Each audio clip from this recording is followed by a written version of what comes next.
नमस्कार बंधुगण, आपण मानक मोर यूट्यूब चैनल को हार्दिक स्वागत। आज यही वीडियो रे आमे पवित्र श्रावण सोमवार व्रत विषय संपूर्ण सूचना जानिबा।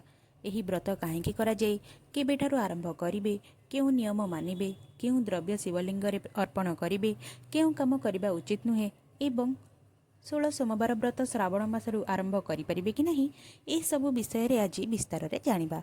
तेणु भिडियोटी को शेष पर्यंत निश्चय देखंतु। जदि आपण भगवान शिवंकर सत्य भक्त तेबे कमेंट रे ओम नमः शिवाय लिखि भगवान को आशीर्वाद ग्रहण करंतु। बंधुगण, हिंदू धर्म रे श्रावण मास को अत्यंत पवित्र और मंगलमय मास बोली मना जाए। एही मास भगवान महादेवंकर सबुठारु प्रिय मास। पुराण अनुसार एही समय रे भगवान शिवंकर आराधना कले जीवनर अनेक कष्ट दूर हुए एवं भक्तंकर मनोकामना पूर्ण हुए। जो मानकर विवाह रे विलंब हेउची, चाकरी मिलू नाही, परिवार रे अशांति रही, संतान प्राप्तिर इच्छा अच्छी किंबा स्वास्थ्य समस्या रही, से माने भक्तिर सहित श्रावण सोमवार व्रत कले भगवान शिवंक कृपा प्राप्त करिपारंती बोली धार्मिक विश्वास रही। एही वर्ष श्रावण मासरे मोट 4टी सोमवार पड़ुछि। एही 4टी सोमवार रे भक्त माने उपवास, जलाभिषेक और शिव पूजा करिपारिबे। व्रत दिन सकाळे शीघ्र उठी स्नान करंतु, सफा वस्त्र पिंधंतु, शिवलिंग रे पवित्र जल किंबा गंगा जल अर्पण करंतु। एहा परे क्षीर, दही, महू, घी और चीनी रे पंचामृत अभिषेक करिपारिबे। बेलपत्र, दतुरा, चंदन, फूल और फल अर्पण करी ओम नमः शिवाय किंबा महामृत्युंजय मंत्र जप करंतु।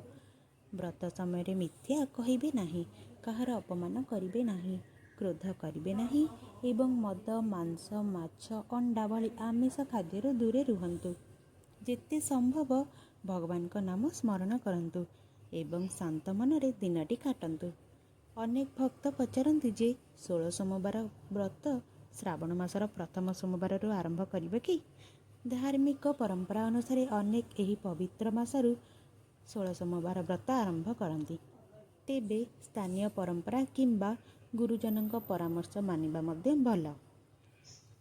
मने रखंतु, भगवान शिव को दामी द्रव्य नुहे, भक्तंकर सत्य भक्ति और निष्ठा प्रिय।